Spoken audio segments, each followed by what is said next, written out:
لدعم الأجهزة الأمنية في القبض على الجنات وتقديمهم للعدالة.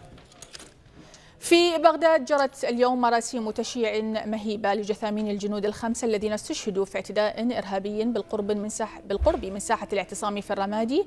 وشارك في المراسيم رئيس الوزراء نور المالكي ووزير الدفاع وكالة سعد الدليمي وأعضاء لجنة الأمن والدفاع البرلمانية، فضلا عن ذوي الضحايا.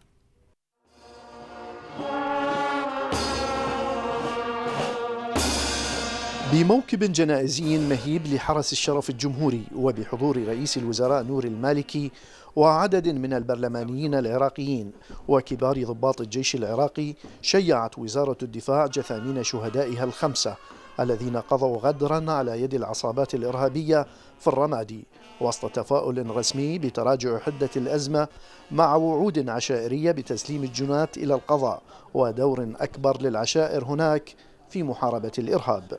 أن أمل بشيوخ ووجهاء عشائر الأنبار اللي معظمهم قام بدوره واستنكر هذا العمل واستنفر كل جهوده من أجل تسليم القتلة. بكل تأكيد نحن مع الحلول للعقلاء إن كان هناك تسليم والقضاء يأخذ دوره وتسليم القتلة وعدم أعطاء الفرصة للتنظيمات الإرهابية بالسيطرة على ساحات التظاهر. بكل تأكيد نحن مع هذا الخيار. الأيام القادمة ستشهد ثورة عشائرية كبرى ضد القاعدة ومن لفها من المجرمين، وبالتالي فإن ساحات الاعتصام عليها أن تنبذ من في داخلها ومن يؤويهم ومن يساعدهم ومن يدعمهم، وأن لا تكون ملاجئ للأسلحة الفتاكة التي تفتك بالمواطنين العزل الأبرياء.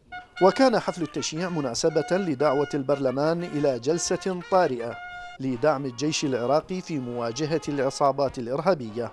نحن نطالب بعقد جلسة خاصة لدعم الجيش والمؤسسة الوطنية ولتعزيز دور هذه المؤسسة في حماية المدنيين ولتكريم تضحياتهم. فيما طالب ذوي الشهداء بجلسة برلمانية مماثلة لمناقشة ملابسات الحادث الذي راح ضحيته أبنائهم الخمسة وهم عزل من السلاح في طريق عودتهم إلى عوائلهم في إجازة دورية. أطالب باسمكم مجلس النواب بعقد جلسة استثنائية استنكارية لإدانة هذا العمل الإرهابي. نطالب من دولة رئيس الوزراء القصاص العادل. غدروهم من كانوا شيمتهم الغدر فقتلوهم، لكن الوطن لم يغدرهم، فكان لهم هذا التشييع المهيب جزءا من الوفاء لهم. من بغداد، رزاق العقيلي، العراقية.